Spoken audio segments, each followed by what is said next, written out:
میں دیکھتا تھا.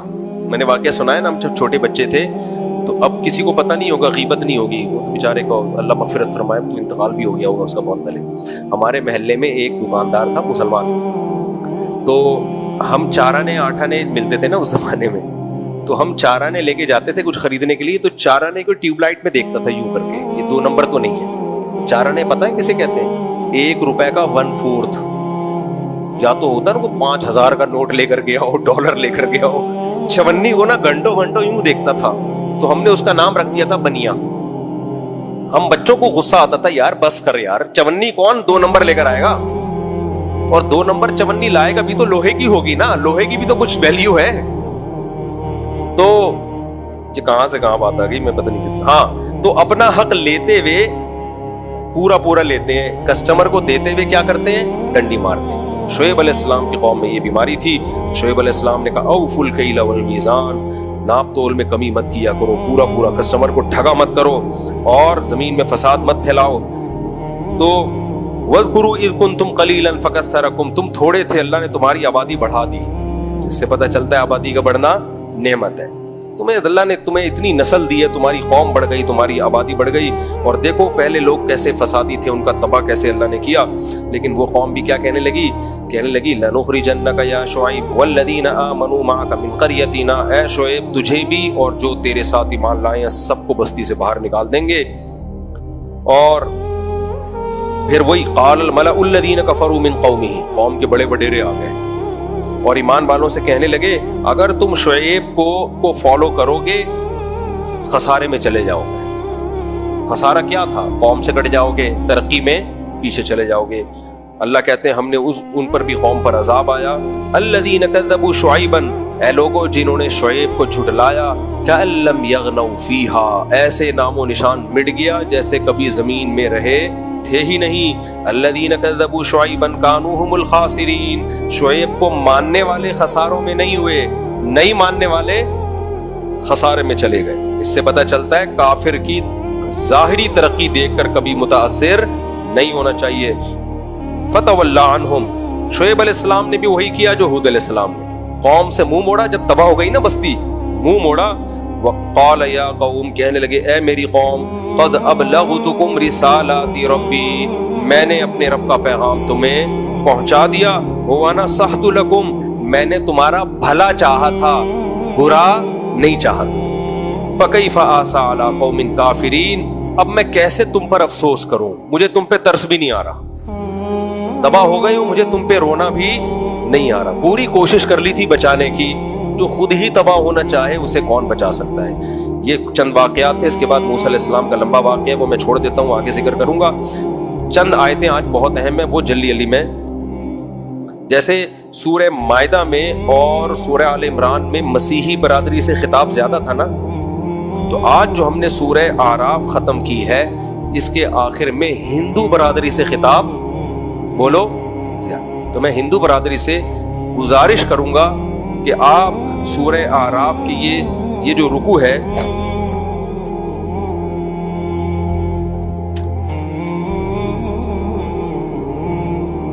رکوع نمبر 13, رکوع نمبر 14, اس کا لازمی مطالعہ کریں. رکوع نمبر 14 سے آخر تک, یا پھر ہمارا یہ درس سن لیں.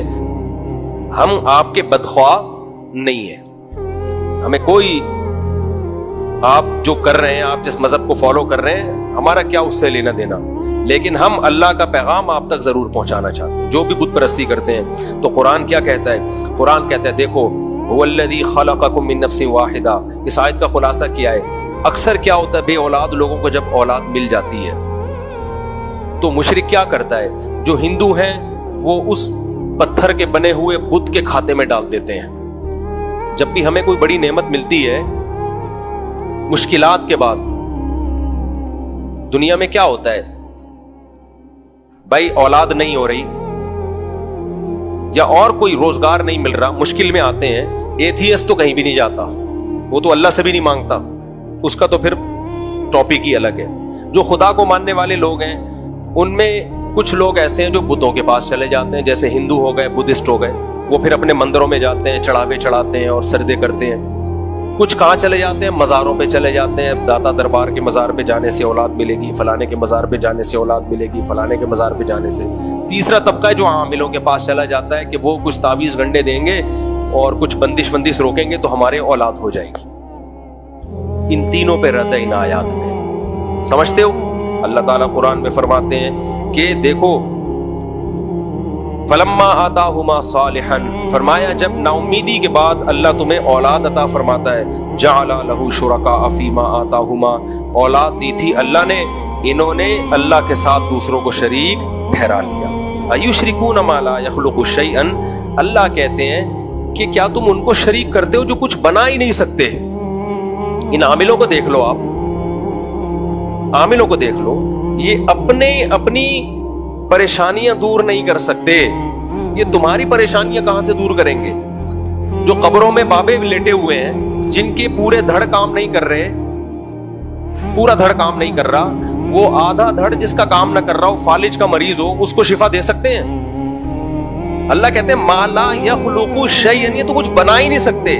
جب اس بزرگ کو غسل دیا جا رہا تھا، آپ دائیں کروٹ پہ لٹا دیں دائیں ہو جائے گا، بائیں کروٹ پہ لٹا دیں بائیں ہو جائے گا، انگلی بھی نہیں ہلا سکتے، تو بنا کہاں سے سکتے ہیں؟ اسی طرح پتھروں کے بنے ہوئے بت ہیں، اللہ کہتے ہیں پوری زندگی ان بتوں میں سے کسی نے کچھ ایجاد کیا ہے بھائی؟ آپ مندر میں جا رہے ہو، پتھر کے بنے ہوئے بت کے سامنے جھک رہے ہو، اس نے کیا کیا ہے بھائی؟ اس کو آپ نے خود بنایا ہے۔ جو کچھ بھی بنا نہیں سکتا اس کو ایسی ذات کے ساتھ شریک کیوں کر رہے ہو جس نے سب کچھ بنا دیا؟ کوئی لیول ہے دونوں کا؟ تو یہ خطاب ہے بت پرستوں سے، مشرکوں سے، وَلَا يَسْتَطِيعُونَ لَهُمْ نَصْرًا، اللہ کہتے ہیں یہ مدد کی طاقت بھی نہیں رکھتے تمہاری، کوئی دشمن تم پہ حملہ کرے گا یہ مدد نہیں کرتے، وَلَا أَنفُسَهُمْ يَنصُرُونَ، ان پہ کوئی اٹیک کر دے یہ اپنی مدد نہیں کر سکتے۔ یقین نہ آئے تھپڑ لگا کے دیکھو ان کو،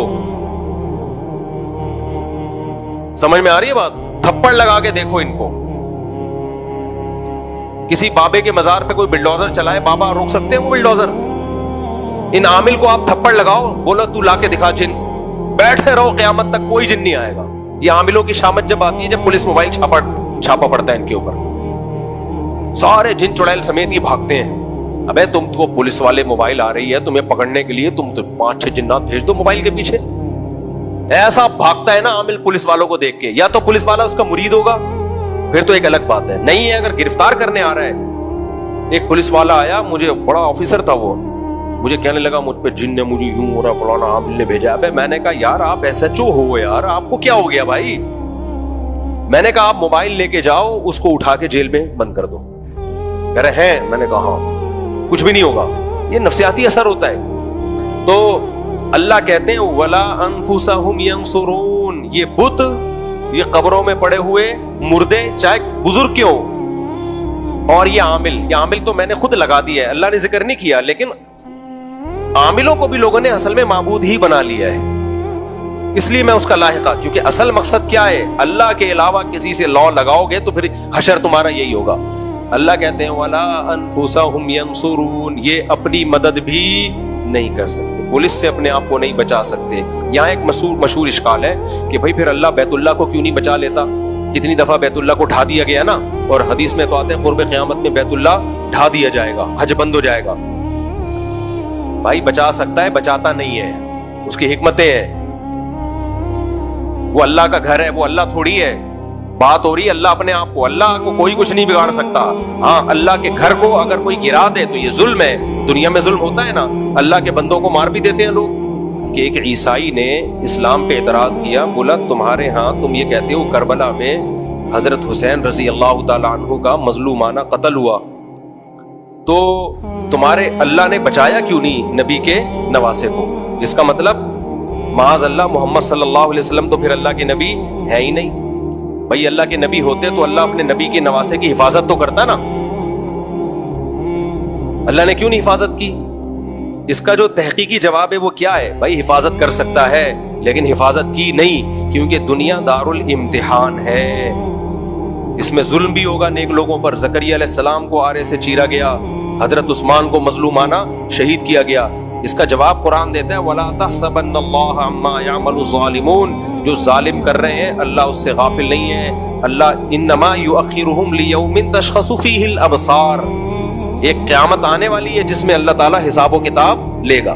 مسجد اللہ کا گھر ہے لیکن لوگ گرا دیتے ہیں کہ نہیں گرا دیتے, ڈھا دیتے ہیں. اللہ کہتا ہے ٹھیک ہے میرے گھر کو گرا دو, میں بچا سکتا ہوں, لیکن اگر ابھی بچا لیا تو آزمائش نہیں ہے, بچاؤ حساب میں قیامت کے دن لوں گا.